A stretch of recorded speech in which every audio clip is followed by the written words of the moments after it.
Separated from her parents during this pandemic, Kat Lantang has had to make some tough decisions. When her mom's health took a turn, she decided not to travel to Nicaragua. It was a terrible decision, but I have a 5-year-old son, and we are not vaccinated. I didn't want to put my dad at risk, and those were really difficult decisions to make. Her mother didn't recover, and while Lantang grieves her loss from afar, the list of politicians who defied government recommendations and traveled over the holidays continues to grow. This weekend, at least 2 Alberta Conservative MLAs are facing criticism for trips away. Jason Steffen was in Arizona.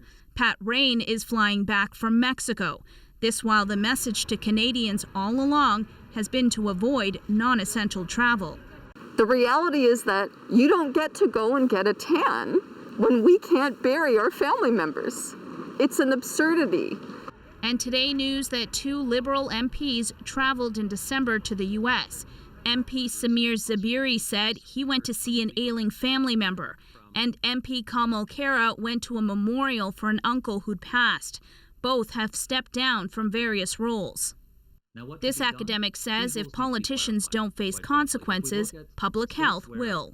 If they're able to flout the rules, if politicians think that the rules don't apply to them, then no one else is going to act in a way that will support the rules, and this will cause a public health crisis.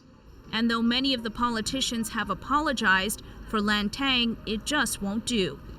If they can flagrantly mock our pain and totally disregard, trying to keep each other safe and value human life, then they don't deserve to be in public office.